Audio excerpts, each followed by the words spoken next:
Sometimes the people who smile at you the most are the ones who secretly envy you. They'll praise your success, but only when it doesn't outshine theirs. Their support seems sincere until you start doing better than them. That's when the mask slips. In today's world, deceit doesn't always shout. It whispers, it hides behind politeness. Envy disguises itself as flattery, and falsehood often looks like friendship. Stoic philosophy teaches us to see beyond appearances, to judge not by how someone sounds, but by what they do. Because if you fail to recognize envy or dishonesty, you put your peace at risk. You trust the wrong people. You give your energy to those who don't deserve it. This video isn't about becoming cold or suspicious. It's about becoming wise. It's about learning how to protect your mind and emotions without closing your heart. You're about to discover 10 Stoic strategies to recognize envy, spot manipulation, and stay grounded in truth. Not through hate, but through clarity, courage, and calm. Number 1, the barbed compliment. Not all praise is meant to lift you. Some of it is carefully disguised, designed to sting, not strengthen. These are what Stoicism would call false appearances, what we now call barbed compliments. On the surface, they sound kind. They may even make you smile at first. But just beneath the words, there's a thread of comparison, sarcasm, or quiet resentment. Someone might say, "I didn't expect you to do that well," or "That's actually smart," coming from you. The words are sweet, but the tone is bitter. Barbed compliments are subtle attacks wrapped in the illusion of praise. And this is where Stoicism demands clarity. Marcus Aurelius reminded us that we must learn to see things for what they are. These comments aren't just awkward or clumsy. They're a reflection of envy.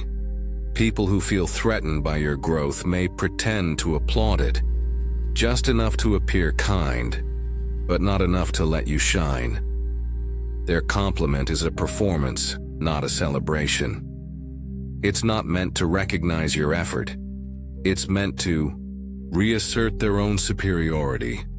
The Stoics taught that a person committed to virtue speaks plainly, without poison in their words.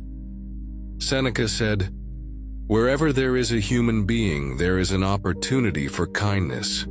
But kindness doesn't dwell in praise that confuses, unsettles, or diminishes. Real encouragement is clean. It doesn't need a second meaning. It doesn't make you question your worth." When someone gives you a compliment and your first instinct is to doubt yourself, that is a sign. Something is off. How do we respond to this? The Stoic response isn't to confront or argue. It's not to mirror their sarcasm or pretend it didn't hurt. The wise response is to observe, not absorb. Envy, once seen clearly, loses its power. You begin to realize that this person is not really speaking about you. They're revealing how they feel about themselves. Their words are less about your achievement and more about their discomfort with your progress. A Stoic doesn't take that personally. Instead, train yourself to recognize what's true. Praise that uplifts is usually clear, sincere, and specific. It points to effort, not just results. It encourages growth, not competition. A real compliment might sound like, "You've clearly put in the work, that's inspiring," or "I can see how much you've improved. Keep going." There's no sharp edge, just honesty. So when you hear a barbed compliment, don't respond with anger. Don't shrink your light just to make others comfortable. Let their words pass through you like wind. Return to your center. Anchor yourself in virtue, in effort, in truth. Remember this: a person at peace with themselves never feels the need to take cheap shots at someone else's success. You don't need to explain yourself. Just keep walking your path with clarity, calm, and unshakable dignity. Number 2, selective support. Support should be consistent. Real encouragement doesn't come and go based on convenience, competition, or ego. Yet often, we encounter people whose support is selective. They cheer for you when you're behind them. They disappear when you start to pull ahead. They're available when you're struggling, but strangely quiet when you succeed. That silence speaks louder than words. This is a form of disguised resentment. It's not loud, not obvious. But Stoicism teaches us to look past appearances. As Epictetus said, first say to yourself what you would be, and then do what you have to do. To surround yourself with people who align with your values, you must first be clear about what genuine support looks like. It doesn't envy. It doesn't compete. It doesn't withhold kindness because it feels threatened. Selective supporters are not always easy to spot at first. They may help you, compliment you, even check in, especially when you're in a lower position or need them. But once your life improves, once your confidence grows, they begin to withdraw. Why? Because your growth makes them confront their own stagnation. And for people who measure their worth in comparison to others, your progress feels like a loss. A Stoic doesn't rely on the approval of others to move forward. Marcus Aurelius wrote, "It never ceases to amaze me. We all love ourselves more than other people, but care more about their opinion than our own." This is a warning. When someone's loyalty shifts with your status, it's not loyalty, it's attachment to control. They may have supported you not out of care, but because you were no threat. The moment that changes, their true feelings emerge. The Stoic response is not bitterness, it's distance, not coldness but clarity. You do not need to argue with these people. You do not need to demand better treatment. You simply take note. The real ones will stand beside you through loss and through gain. They will be proud of you, even when your success exceeds theirs. That's what genuine friendship looks like. So when you sense that someone's support is tied to your struggle, rather than your soul, pull back. Do not beg for energy that should be freely given. Build your inner strength so you no longer crave validation from the inconsistent. Let your circle be small but honest. Let your connections be rooted in shared values, not silent competition. True allies do not disappear when the sun rises on your life. They stay and celebrate the warmth with you. Number 3, the body betrays. Words are powerful, but they can be deceiving. It's easy to say one thing and mean another. People can smile, nod, and speak kindly, while their body language tells a completely different story. This is where the Stoic eye for truth comes into play. Stoicism teaches us not to trust everything that's spoken, but to also observe carefully, especially nonverbal cues. Actions speak louder than words, and the body often betrays what the mind tries to hide. A person might tell you that they're happy for your success, but their posture, facial expressions, and subtle gestures will give them away. Do their eyes dart away when they speak to you? Do they fidget, avoid direct contact, or show signs of discomfort when discussing your achievements? These are the signs of internal conflict, of envy, or even worse, resentment. While the words say, "I'm happy for you," the body says, "I feel threatened by you." The Stoics placed great importance on being able to read and understand what was really happening, not just what was apparent. As Seneca said, "We suffer more often in imagination than in reality." People may want to deceive you with their words, but their body cannot lie. It's in the small things, the stiff posture, the forced smile, the pause before they respond. The body betrays them. This is a skill that the Stoics developed through rigorous self-awareness and careful observation. If you want to read people well, you need to practice the same. Learn to notice these signs without judgment or suspicion.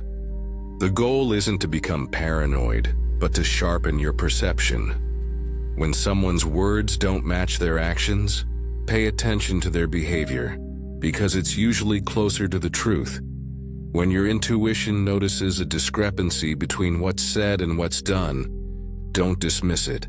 Trust it. You don't have to accuse, confront, or react. Simply note the difference. In the Stoic tradition, we focus on what we can control, our own responses and choices. We cannot control others, nor should we try. But we can choose whom we trust and how we protect our emotional well-being. If someone's body betrays their words, be cautious. It's a sign that something deeper is happening under the surface. In these moments, remind yourself of the Stoic practice of apatheia, a state of calm indifference toward external circumstances. The person's true feelings are their responsibility, not yours. Your job is to remain centered, to observe with clarity, and to move forward with integrity.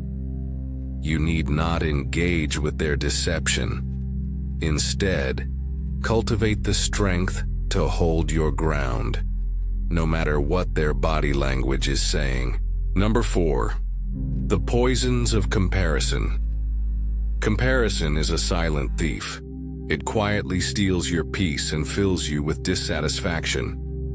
In a world that constantly measures success by external standards, it's easy to fall into the trap of comparing yourself to others. But as the Stoics taught, comparison is the root of most emotional turmoil. It keeps us focused on what we lack rather than what we have. It leads us away from our true purpose and toward the fleeting, shallow desires of others.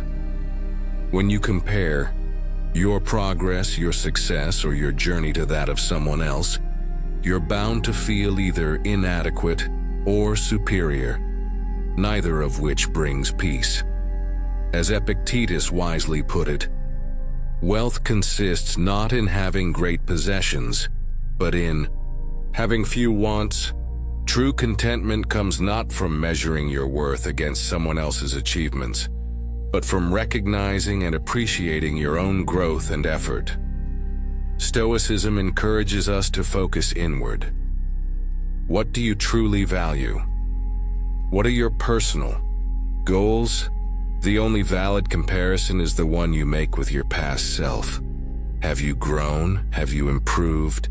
Have you stayed true to your principles? These are the questions that lead to growth. Not how am I doing compared to them, but how can I do better than I was yesterday? The poison of comparison can quickly cloud your judgment, especially in an age of social media where everyone's highlight reel is on display. You see others living what seems like a perfect life, achieving things that may seem beyond your reach. But this is the illusion. You don't see the struggle, the sacrifice, or the setbacks behind their success. What you're comparing isn't their life. It's their public persona. It's a distorted image, a facade. And yet, when you let that comparison control your thoughts, you give away your inner peace and energy. The Stoics believed that a virtuous life is not measured by external success, but by internal growth and self-mastery. The only way to achieve true happiness is to live according to your own values and principles, said Marcus Aurelius. It's about staying aligned with your purpose, regardless of how others may be living or what they've achieved. When you feel the tug of comparison, stop and ask yourself, why am I measuring my worth by someone else's standard? Why do I feel envy when I see others succeed? These feelings are not yours by nature. They are born from the attachment to things outside your control. True peace comes from knowing that your journey is unique and valuable, and that your growth is the only competition that matters. By focusing on your own path, you reclaim your power. You stop measuring success by someone else's yardstick. Instead, you measure it by your own progress, by the strength of your character, the integrity of your actions, and the alignment of your life with your values. Number 5. The seeds of discord. One of the most insidious ways that envy and falsehood manifest in relationships is through the spread of negativity. It might start as a harmless remark, a bit of gossip, or an offhand comment. But over time, these small seeds of discord grow into something more dangerous, poisoning the atmosphere and driving wedges between people. This is why the Stoics warn against allowing negativity to take root in your life. When someone is constantly spreading rumors or engaging in petty gossip, they are not simply betraying others, they are betraying themselves. A person who dwells in negativity has not yet mastered their emotions or cultivated their mind. Instead of seeking the truth or fostering peace, they seek drama, division, and conflict. The Stoic path is the opposite of this. As Marcus Aurelius wrote, "Waste no more time arguing about what a good man should be. Be one." True virtue doesn't concern itself with tearing others down or nurturing toxic thoughts. It focuses on building, not destroying. You might think, what harm is there in a little gossip now and then? It's just harmless talk, right? But the Stoic response is clear. All negativity breeds more negativity. It's not just the words that matter, but the energy they create. Engaging in gossip or encouraging discord invites chaos into your life and allows others to sow seeds of doubt, confusion, and resentment. These thoughts grow, taking root in your mind, and soon they cloud your judgment, dim your happiness, and distort your perceptions of those around you. Instead, the Stoic approach is to guard your mind and your environment. This doesn't mean isolating yourself, but it does mean being intentional about the people you allow into your life. Surround yourself with those who uplift you, who seek to build rather than tear down, who approach life with clarity, patience, and virtue. As Seneca wrote, associate with people who are likely to improve you. And this isn't just about avoiding negative influences. It's about actively seeking out relationships that contribute to your growth, that inspire you to be better and do better. When you sense negativity creeping into your social circles, whether it's through gossip, slander, or general complaints, remove yourself from that situation or distance yourself from those who indulge in it. You don't need to participate in the drama. You don't need to correct every wrong. Simply protect your own peace. The Stoic practice of apatheia, calm indifference toward external disturbances, teaches us that we can control how we react to the world around us. Choose to cultivate harmony, not conflict. By avoiding those who spread discord and negativity, you preserve not only your mental clarity, but also your emotional well-being. You create space for genuine positive relationships that enrich your life, where mutual respect, understanding, and support can grow. A person dedicated to virtue seeks to strengthen, not weaken, the bonds they share with others. Number 6. The Siren Song of Flattery. Flattery is seductive, isn't it?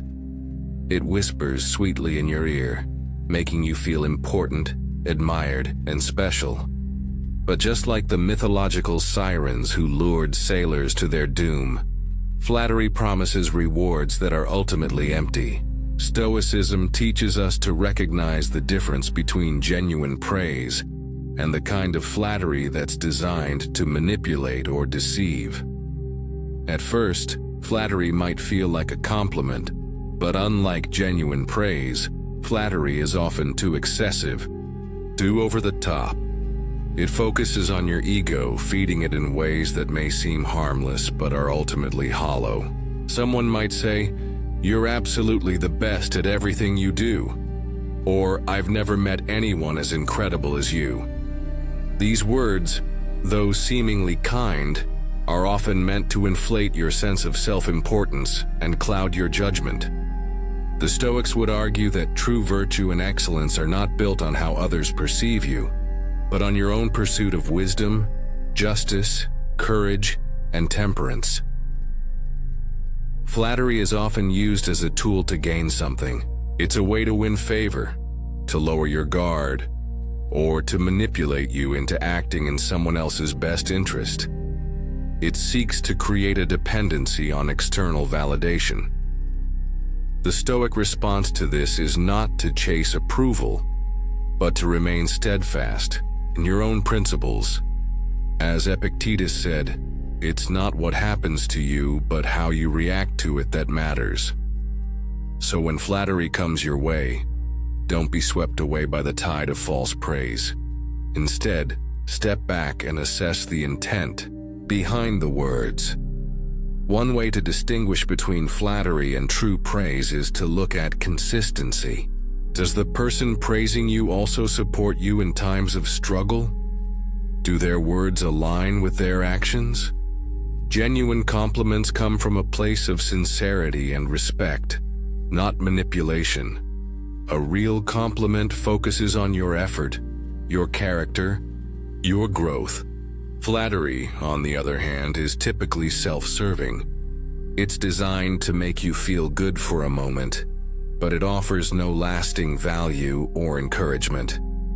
The Stoic approach is to keep your mind focused on your own character, not on the praise of others.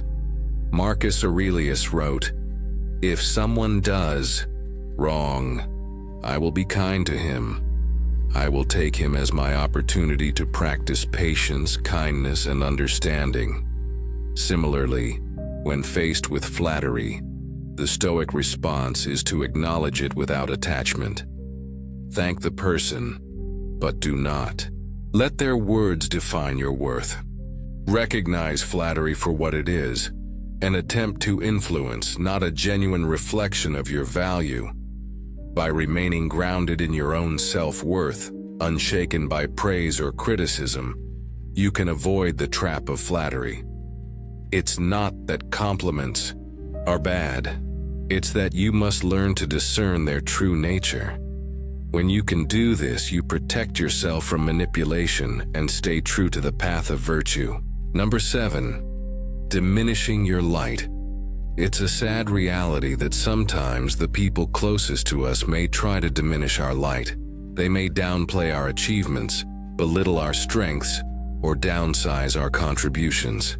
This can happen in subtle ways: an offhand comment, a dismissive tone, or a lack of acknowledgement when we accomplish something meaningful.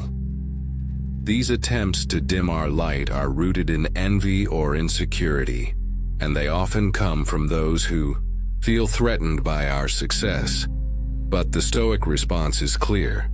You must never let anyone dim your shine.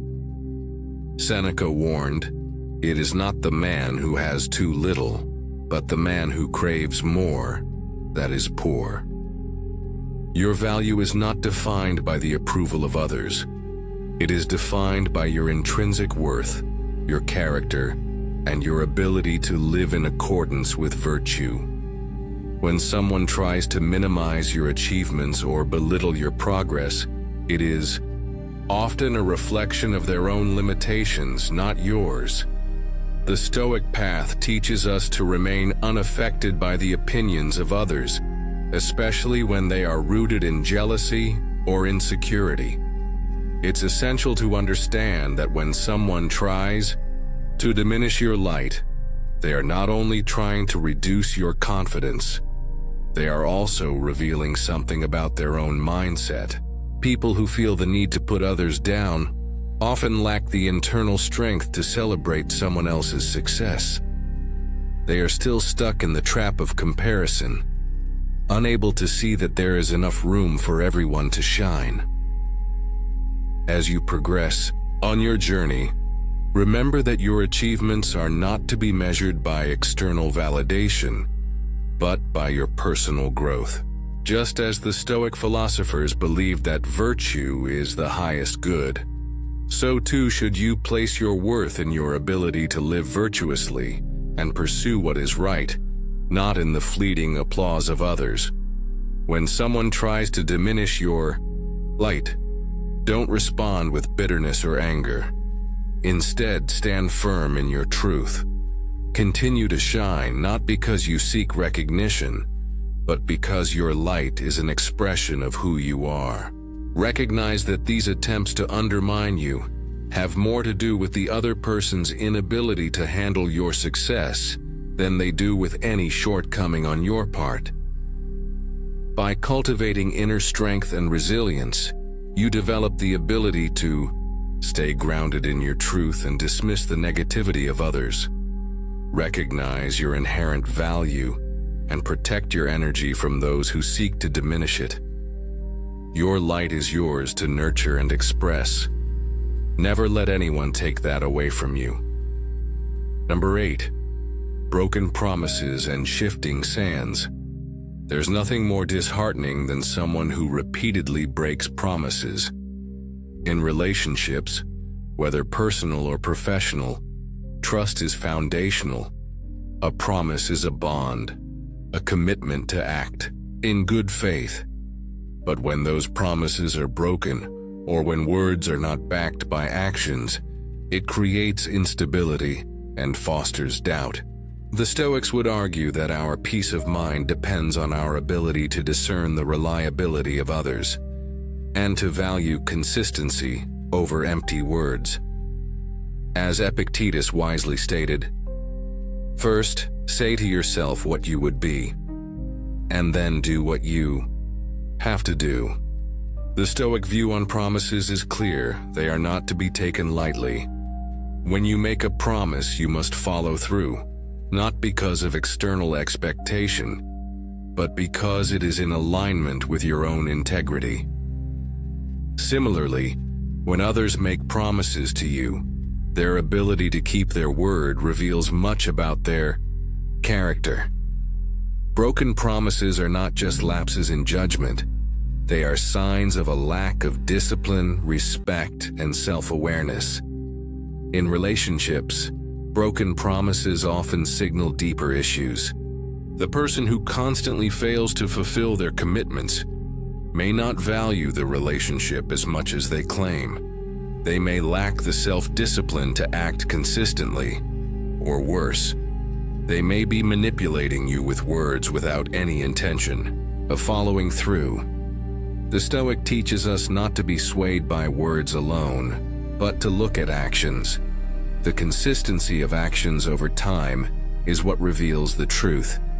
It's important to recognize when someone is unreliable or untrustworthy.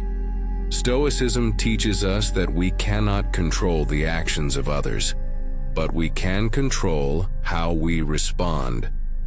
If someone repeatedly fails to honor their commitments, it's not a reflection of your worth, but a reflection of their character. You are not obligated to tolerate inconsistency. Instead, set clear boundaries and prioritize relationships with those who value their word and honor their promises. Marcus Aurelius reminds us that when you are troubled by any external thing, it is not this thing that disturbs you, but your own judgment of it. This applies to broken promises as well.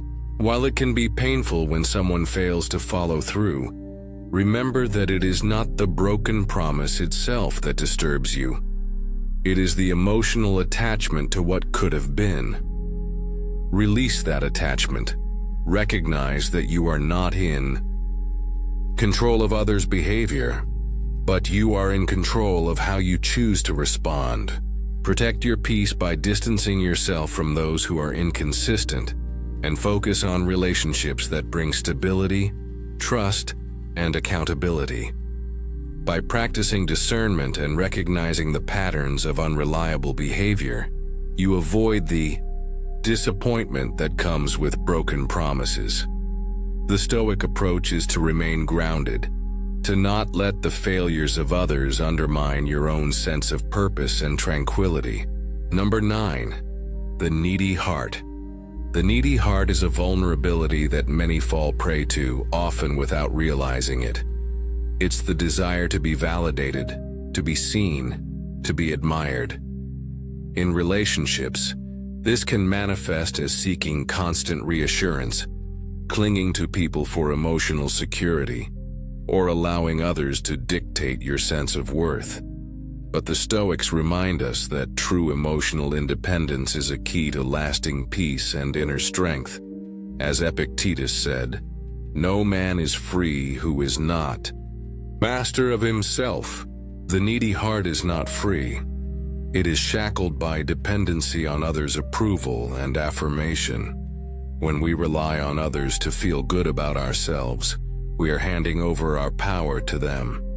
This creates instability, as we are at the mercy of others' opinions, moods, and actions. But when we cultivate self-worth from within, we no longer depend on external sources to feel complete.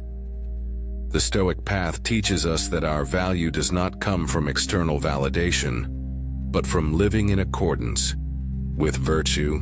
Whether others praise or criticize us, it should not sway our inner peace or sense of worth. A needy heart seeks fulfillment in the wrong places. It searches for it in others, whether through praise, attention, or affection. But the Stoic response is clear. True fulfillment comes from within. It comes from living authentically, from knowing that you are enough because you live according to your values and principles. When you are emotionally independent, you recognize that you don't need anyone else to validate your existence. You are whole, and your self-worth is not contingent on the fleeting approval or disapproval of others. You can love and care for others, but you do so not out of need, but out of genuine connection. This shift from needing others to simply sharing with them creates healthier, more balanced relationships, free from manipulation or undue expectations. The Stoic practice of self-reflection is invaluable here. When you catch yourself seeking external validation, pause and ask yourself why. Why do you feel the need for reassurance? What is missing inside of you? Often, the answer is that we have not yet cultivated the inner strength and confidence to be ourselves without seeking approval. This is where Stoic principles like virtue and self-control come into play. By focusing on developing inner character, we eliminate the need for others to fill the gaps in our sense of self-worth. By practicing emotional independence, you protect yourself from manipulation. You develop the clarity to discern when others may be trying to use your neediness for their own gain. You also free yourself from the constant need to please others, allowing you to focus on what truly matters, living a life of virtue, purpose, and inner peace. Number 10, the whispers of intuition. Intuition is often regarded as a mysterious force, an inner knowing that guides our decisions without the need for logic or conscious thought. In a world where reason and rationality are celebrated, intuition can sometimes be overlooked or dismissed. But for the Stoics, both reason and intuition have their place.